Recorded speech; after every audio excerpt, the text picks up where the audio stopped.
Hello students, पिछले term पे आपको लागत के तत्वों के बारे में हम चर्चा कर रहे थे और लागत के 3 तत्व आपको बताए थे, मुख्यतया सामग्री, श्रम और व्यय। इनको तीनों तत्वों को, तीनों जो लागत के तत्व हैं, इनको हम 2 भागों में बांटते हैं, डायरेक्ट और indirect. Direct material, indirect material, direct labour, indirect labour, direct expenses और इनडायरेक्ट एक्सपेंसेस। अब ये जो व्यय है, जो इनडायरेक्ट एक्सपेंसेस है, इनका मैंने आपको बताया था कि इनको हम ओवरहेड्स के नाम से जानते हैं। तो इनके बारे में थोड़ी सी और चर्चा हम यहाँ करेंगे। इनडायरेक्ट एक्सपेंसेस और ओवरहेड्स।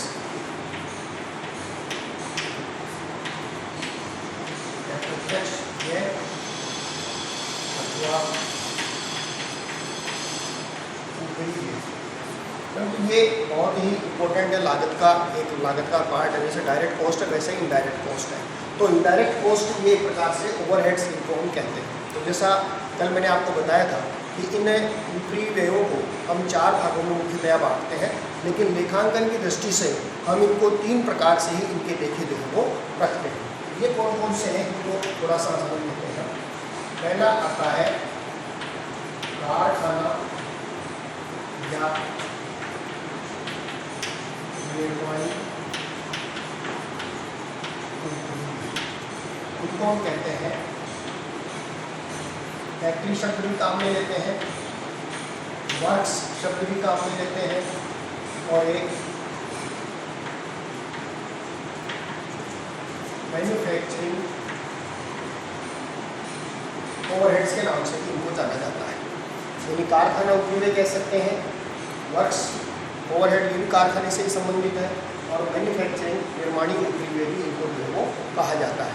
अब ये उपरिव्यय कौन से होते हैं? तो कारखाना उपरिव्यय या निर्माणी उपरिव्यय जैसा नाम से स्पष्ट है कि कारखाने तक, फैक्ट्री तक उस वस्तु को उत्पादित करने के संबंध में जो भी अप्रत्यक्ष खर्चे होते हैं वो सारे फैक्ट्री ओवरहेड्स के अंतर्गत हम शामिल करते हैं। जैसे फैक्ट्री बिल्डिंग का आपके किराया वगैरह होता है, या आपके फैक्ट्री में जो काम करने वाले श्रमिक होते हैं उनका जो है वो उनकी मजदूरी वगैरह होती है, फैक्ट्री का लाइट बिजली का खर्चा होता है। तो फैक्ट्री से कारखाने के संबंध में कारखाने तक होने वाली जितनी भी अप्रत्यक्ष सामग्री है, कारखाने में खर्च होने वाली जितनी भी अप्रत्यक्ष श्रम है, और कारखाने में खर्च होने वाले कारखाने तक जितने भी अप्रत्यक्ष व्यय है, उन सबको हम जो है वो इसके अंतर्गत शामिल करते हैं। इनको फैक्ट्री ओवरहेड्स के नाम से जो है वो जाना जाता है। अब ये क्योंकि इन व्ययों की, इन उपरिव्यय की इतनी ज़्यादा खर्चे होते हैं, ये अलग अलग उद्योग से संबंधित अलग अलग हो सकते हैं। कुछ कॉमन होते हैं, कुछ उद्योग की नेचर के संबंध में जो है वो अलग अलग होते हैं। जैसा प्रोडक्ट होता है उसके हिसाब से खर्चे भी अलग अलग होते हैं। हर प्रोडक्ट में अलग अलग प्रकार का मटेरियल शामिल किया जाता है, अलग प्रकार का लेबर होता है, एक्सपेंसेस भी कई अलग तरह के होते हैं। इसलिए प्रोडक्ट के हिसाब से ये खर्चे, इनकी कोई पर्टिकुलर लिस्ट हम जो है वो नहीं बना सकते। तो उस उद्योग के नेचर के हिसाब से जैसा व्यय है उसको इसके अंदर हम शामिल करते हैं। तो वो कारखाना उपरिव्यय के अंतर्गत, यानी कारखाने से संबंधित जितने भी कारखाने तक जो अप्रत्यक्ष व्यय होंगे उनको हम कारखाना उपरिव्यय में हम शामिल करते हैं। दूसरा आता है इसमें प्रशासन या कार्यालय, यानी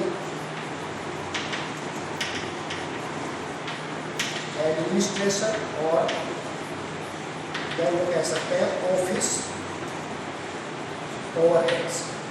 प्रशासन या कार्यालय उपरिव्यय। अब हर व्यवसाय के अंतर्गत एक प्रशासनिक भवन होता है, एडमिनिस्ट्रेटिव ऑफिस होता है, जिसको हम ऑफिस कह सकते हैं, एडमिनिस्ट्रेटिव डिपार्टमेंट कह सकते हैं। तो वहाँ भी काम करने वाले, वहाँ जो भी जो खर्चे होंगे प्रशासन से संबंधित, वो इसके अंतर्गत आएंगे। तो प्रशासन में, एडमिनिस्ट्रेशन में काम करने वाले जितने भी कर्मचारी हैं, ऑफिस में काम करते हैं, ऑफिस का जो है वो बिल्डिंग का किराया, बिजली, पानी, फर्नीचर, जो भी खर्चा है, तो ऑफिस से संबंधित टाइपराइटर होते हैं, कागज़ होता है, पेंसिल होती है, पेन होते हैं, बहुत सारे प्रकार की सामग्री जो ऑफिस के अंतर्गत काम आती है, सामग्री है, वहाँ काम करने वाले कर्मचारियों का वेतन है, ठीक है। तो इस प्रकार से उनसे संबंधित जितने भी प्रत्यक्ष व्यय होते हैं उन व्ययों को हम इसमें प्रशासनिक उपव्यय के अंतर्गत हम उनको शामिल जो है वो हम करते हैं। वो प्रशासनिक दृष्टि से ऑफिस ओवरहेड्स के अंतर्गत हम उनको शामिल किया जाता है। इसी प्रकार से तीसरा आता है इसमें विक्रय एवं वितरण उपरिव्यय, सेलिंग एंड डिस्ट्रीब्यूशन ओवरहेड्स। अब इसमें जैसा आपको बताया था 4 प्रकार के खर्चे होते हैं, तो इसमें इन दोनों को मिला दिया। सेलिंग ओवरहेड अलग होते हैं, डिस्ट्रीब्यूशन ओवरहेड अलग होते हैं। ये होते हैं प्रोडक्शन तैयार होने के बाद के खर्चे, क्योंकि जब प्रोडक्ट तैयार हो गया तो उसको बाजार में बेचा जाता है। तो एक तो बेचने के खर्चे, तो वो तो सेलिंग ओवरहेड के अंतर्गत जो है वो आएंगे। और एक बेचने के लिए जो हमारे कस्टमर्स हैं, चाहे वो होलसेलर हो सकते हैं, रिटेलर हो सकते हैं, कस्टमर कंज्यूमर हो सकता है, उन तक माल को पहुंचाने का, सुपुर्दगी का जो डिस्ट्रीब्यूशन, जो वितरण का खर्चा है, वो इसके अंतर्गत डिस्ट्रीब्यूशन ओवरहेड के अंतर्गत आता है। क्योंकि ये दोनों खर्चे उत्पादन के बाद के खर्चे हैं, बिक्री से संबंधित है, इसलिए इन दोनों को कंबाइन करके हम इनका लेखा करते हैं विक्रय एवं वितरण उपरिव्यय। अब इसमें विक्रय के खर्चे जो है वो अलग अलग होते हैं, जैसे सेल्स एजेंट होते हैं, मैं आपके मार्केटिंग सेल्स एग्जीक्यूटिव होते हैं, उनका वेतन है, उनका जाने आने का खर्चा है, भाड़ा है, विज्ञापन का खर्चा है, ये इसमें हम लेते हैं। वितरण उपरिव्यय के अंतर्गत जो सुपुर्दगी गाड़ियाँ होती हैं, डिलीवरी वैन्स होती हैं, जिनके द्वारा हम माल को वितरित करते हैं, गोदाम का खर्चा है, तो उससे संबंधित जो व्यय होते हैं उनको हम डिस्ट्रीब्यूशन ओवरहेड्स के अंतर्गत हम शामिल करते हैं। तो ये ऐसे खर्चे हैं जिनको हम इसमें ओवरहेड्स को हम 3 भागों में बांट के हम लागत लेखांकन के अंतर्गत करते हैं। कारखाना या निर्माण उपरिव्यय, प्रशासन या कार्यालय उपरिव्यय और विक्रय एवं वितरण उपरिव्यय। अब इसके उपरांत एक और इम्पोर्टेंट बात आती है जो लागत लेखांकन में लागत ज्ञात करते समय हमको ध्यान में रखने वाली। हमने देखा डायरेक्ट कॉस्ट और इनडायरेक्ट कॉस्ट दोनों खर्चे हम शामिल करेंगे, लेकिन व्यवसाय में कुछ ऐसे खर्चे होते हैं जिनको हम लागत लेखों के अंतर्गत शामिल नहीं करते हैं। ये बहुत इंपॉर्टेंट है, तो विशेष बात आपको ध्यान रखनी की है। तो वो मदें कौन सी? लागत में सम्मिलित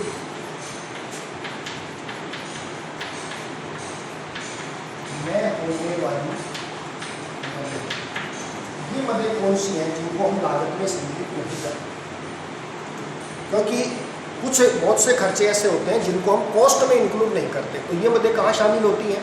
इनको कॉस्ट में शामिल नहीं करके इनको हम फाइनेंशियल अकाउंट्स में शामिल करते हैं। जो हम फाइनेंशियल अकाउंट्स रखते हैं, ट्रेडिंग P&L बैलेंस शीट वगैरह जो हम बनाते हैं, फाइनेंशियल अकाउंट्स बनाते हैं, उनके अंतर्गत इनको शामिल किया जाता है। तो ये वित्तीय मदें जो है इनको हम कह सकते हैं, इनको वित्तीय लेखांकन में हम इनको शामिल करते हैं। तो यदि प्रश्न के अंतर्गत इनमें से किसी संबंधित कोई मद आपको दे रखी है और आप लागत लेखे का सवाल कर रहे हैं, तो उसमें इन मदों को आप एक्सक्लूड कर देंगे। केवल नीचे एक नोट आपको लगाना पड़ेगा कि ये मदें वित्तीय मदें हैं, इसलिए इनको लागत लेखों में शामिल नहीं किया गया है। अब ये मदें कौन कौन सी हैं? इसमें एक तो आती है आपके लाभों के नियोजन संबंधी मदें। लाभों के नियोजन संबंधित मदें, व्यवसाय को जब लाभ होता है तो उस लाभ का एप्रोप्रिएशन करते हैं। उसके लिए आपने देखा होगा फाइनेंशियल अकाउंट्स में हम P&L एप्रोप्रिएशन अकाउंट जो हम बनाते हैं कि उस लाभ का एक हिस्सा कौन से रिजर्व में डालें, कितना डिविडेंड में दें, फ्यूचर के लिए अलग अलग प्रकार के रिजर्व हम जो है इसमें बनाते हैं, इनकम टैक्स वगैरह हम देते हैं, और कई प्रकार के टैक्स जो है वो चुकाए जाते हैं, डोनेशन वगैरह देते हैं। तो इन खर्चों को जो ये लाभों के नियोजन संबंधित मदें हैं उनको इसमें हम शामिल नहीं करेंगे। दूसरा इसके अंदर जो आता है, जो आपके जिसको हम कह सकते हैं वित्त संबंधित मदें। वित्त संबंधित मदें, फाइनेंशियल आइटम्स। फाइनेंशियल आइटम्स कौन से होते हैं? अब ये जो फाइनेंशियल आइटम्स हैं इनको फाइनेंस से रिलेट करते हैं, 2 तरह के हैं। इसमें फाइनेंशियल इनकम से रिलेटेड भी हो सकते हैं और फाइनेंशियल एक्सपेंस से रिलेटेड भी इसमें हो सकते हैं। तो इसमें एक तो होता है वित्तीय आय और एक होता है वित्तीय व्यय। इन दोनों से संबंधित जो मदें हैं उनको हम इसके अंतर्गत शामिल जो है वो नहीं करते। अब वित्तीय आय से संबंधित मदें जो है वो कौन कौन सी इसके अंतर्गत हम ले सकते हैं? जैसे हमने पैसा बैंक में जमा करा रखा है, उस पर हमको ब्याज मिलता है, इनकम मिलता है, वो इसके अंदर शामिल नहीं करेंगे। जो हमने इन्वेस्टमेंट कर रखा है फिक्स्ड असेट्स में, इन्वेस्टमेंट में, शेयर्स वगैरह में, उसमें हमको डिविडेंड मिलता है या रिटर्न मिलता है, वो इसमें हम शामिल नहीं करेंगे। कोई किराया हमको मिलता है, इन्वेस्टमेंट पे कोई हमको रिटर्न मिलता है, कोई हमें ब्रोकरेज वगैरह मिली है, बट्टा कमीशन वगैरह मिला है, तो वो इसमें हम शामिल जो है वो नहीं करेंगे। इसी प्रकार से व्ययों के अंतर्गत जो है, व्यय में हम देख सकते हैं कि जो इन्वेस्टमेंट है या बिल्डिंग वगैरह है, असेट्स है, उस पर बेचने से हमको कोई हानि हुई, लॉस हुई है, फाइनेंशियल लॉस हुआ है, तो वो इसके अंदर हम नहीं दिखाएंगे। इसी तरह कोई पेनल्टी, अर्थदंड, जुर्माना वगैरह, दंड वगैरह हमें देना पड़ा होगा, वो इसमें हम शामिल नहीं करते हैं। इनकम टैक्स वगैरह है, कैश डिस्काउंट है, तो ये बहुत सारी मदें हैं जो वित्त से संबंधित है। बेसिकली ये मदें काफ़ी प्रश्न के अंतर्गत पूछी आती हैं, तो इनका हमें विशेष ध्यान जो है वो रखना। और तीसरा इसमें आता है असाधारण मद।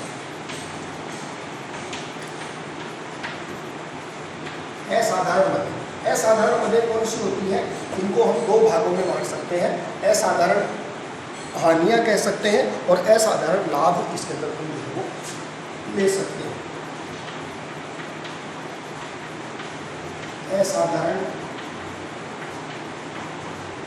हानियां और असाधारण लाभ, एबनॉर्मल लॉस और एबनॉर्मल प्रॉफिट्स। तो एबनॉर्मल लॉस के अंतर्गत क्या होता है कि आप सभी जानते हैं कि असाधारण हानि के अंतर्गत कि जो ऐसी हानि जो एबनॉर्मल है, अचानक हो जाती है, जैसे बाढ़, तूफान, भूकंप से हानि, आग लग जाए, चोरी चली जाए, उससे हानि हो जाती है ना। और इसी प्रकार से असाधारण जैसे आपके डूबत ऋण वगैरह होते हैं, डेट्स वगैरह जो है वो होते हैं, तो वो सारे असाधारण हानि के अंतर्गत हम लेते हैं। और असाधारण आय कौन सी हो सकती है?